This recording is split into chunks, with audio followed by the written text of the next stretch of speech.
G'day Doggies fans, all things Bulldogs. It's NRL Media Watch Ep11. Had to redo this one as I went on too many tangents in the live, and I wanted to get some things out and make some important points. NRL360 rightfully put Buzz in his place, give him some medicine.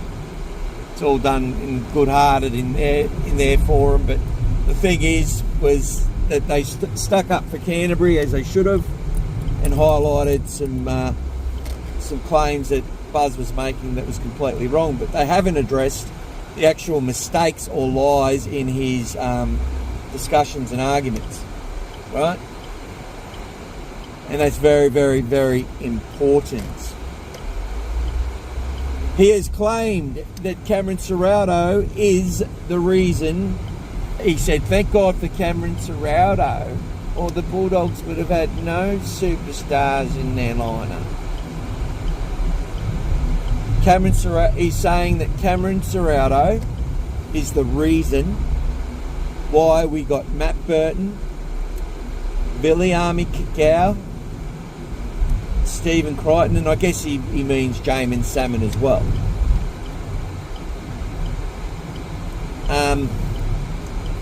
2021, prior to Gus Gould arriving, Matt Burton is announced as the signing for the Bulldogs. And you will struggle to find a report of another team in the market. We were the front runners, we were the ones talking to him, etc, etc. Cameron Ciraldo coming to Canterbury, not even a discussion at that point from anyone, including Buzz. Kikau, who's the photo with? That's not Cameron Ciraldo, it's Trent Barrett and Gus Gould. They got him to the club, not Cameron Ciraldo. Now, Stephen Crichton, that's a subjective matter. Who else was in the market for Stephen Crichton, according to the papers? I don't think I read one report of any other team. Was it just because of Cameron Ciraldo? I think Gus always had a huge opinion of Stephen Crichton, and he was talked about as someone we should target prior to Cameron Ciraldo. And I think he would have come to Canterbury as to play alongside Kikau and Burton. Penrith didn't make him an offer, and they weren't looking at making him an offer until the salary cap come in, and it was a last-second thing, possibly to help bump up the price. It's just a part of their reality. They're more concerned with losing their halves and their hookers and players like that, and future fullbacks, you know, from their lower grades, which are getting picked off like flies, as they have for many seasons. And you just got to look at all the players doing well from the Penrith system in other clubs. That is their reality. And it's hard to keep a half when Nathan Cleary is your starting 7. But there you go. Completely utter rubbish has been, or complete utter rubbish, if I can speak properly, has come out of Buzz Rothfields' mouth in regards to that. And that's the other thing too. He continues this rhetoric that Gus has been rebuilding Canterbury for 3 years, and he's been there for 3 years. He sees 2021 and sees 2024 and goes, that's 24 minus 21 is 3. Gus Gould comes at the end of the 21 season. He's basically had that pre-season for the following year to get things going. We are now beginning the 3rd season. Just finished the 3rd pre-season, which is only 2 years of recruitment, 2 years of getting things right, or closer to right. And there you go. That's your situation right there. Yet Buzz wants to advance that argument. He wants to give the detractors, whether they're Dogs fans or not, that information so that they can say, oh, Gus and Cameron have had enough time to develop their squad. This is their squad that they made. You know that rhetoric they use? Michael Maguire's this is his team. He can't use the excuse of Ivan Cleary leaving anymore with players signed on long deals. This is his team. That's the comments they use. They use it for everyone. This is Justin Holbrook's team. That's their rhetoric. They're trying to advance that discussion on Phil Gould, but Phil Gould's not the coach. Our coaches have one season, and Phil Gould's been there for 2, not 3. Okay? Best people learn that because it's important. When people feel validated because Buzz and whoever else are saying things that, cater to the way they feel about Gus Gould, so they just run with it. It's all right to have your opinions and to have your subjective thoughts. That's fine. But use facts. Use actual facts. Not bullshit. So there you go. That's the point on all of that.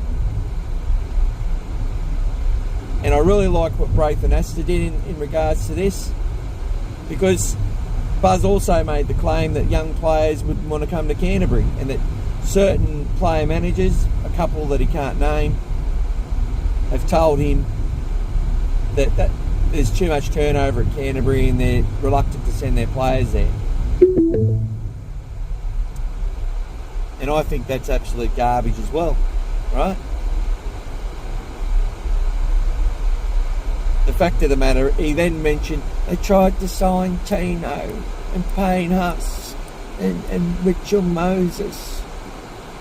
And I liked how Braith, who has been a lot better, we've been giving it to him a lot about, being overly critical on fringe halves and halves that aren't established, when he's got a couple of young unestablished young halves himself, who he can't criticise the same way. So he's changed his tune a little bit, which is really good. And what he's doing is he's being more, respectful in the way he goes about it. Obviously, it's got back to him. It's been said to him on Instagram and various other places. And I don't know if it worries him, but he just has to be careful, because there's a perception out there that's starting to form, and I'm not the only one who thinks it. And he creates his own headline out of it, because Buzz sat there saying, well, would you send your young half there, Braith? And Braith's like, of course I would. They've got a great halves academy developing. They signed Alex Conti, and he could have elaborated more. They've got Mitchell Woods. Bailey Hayward looks like he could do anything. Joash Papali is pretty bloody good. He's a couple of locals there as well. There's a whole bunch of them. They've recruited young Mason Phillips, a Queenslander, I'm pretty sure, coming into hooker, and Harold Matz is going well. You've got Ruben Moyle doing well. You've got Tia. There's a whole bunch of them, right? All these youngsters that have come in the academy, and they're doing great things, and they're progressing every season.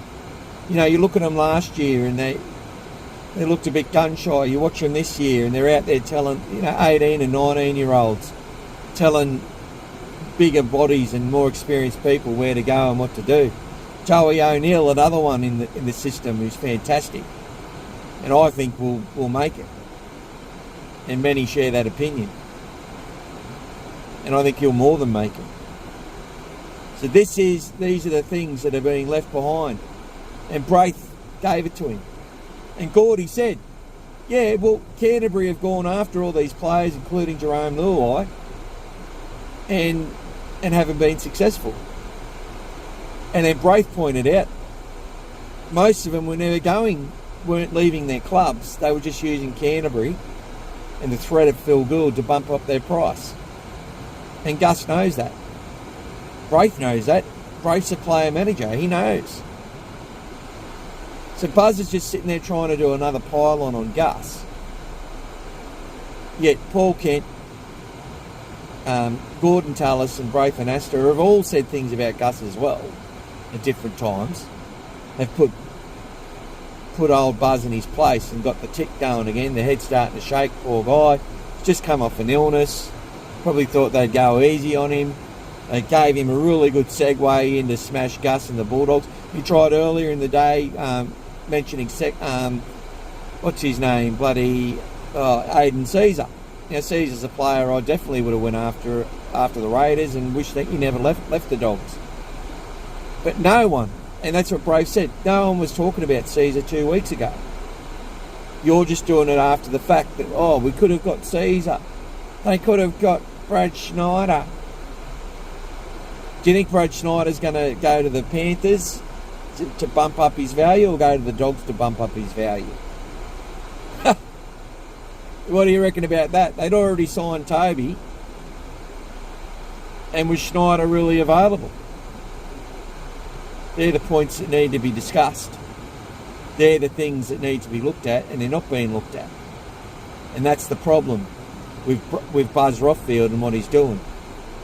And the great thing Gordy said was that we did chase all these players. We've gone after them, and he knows how hard it is. Gordy knows how hard it is being at the Titans to get any sort of fluency with your signings.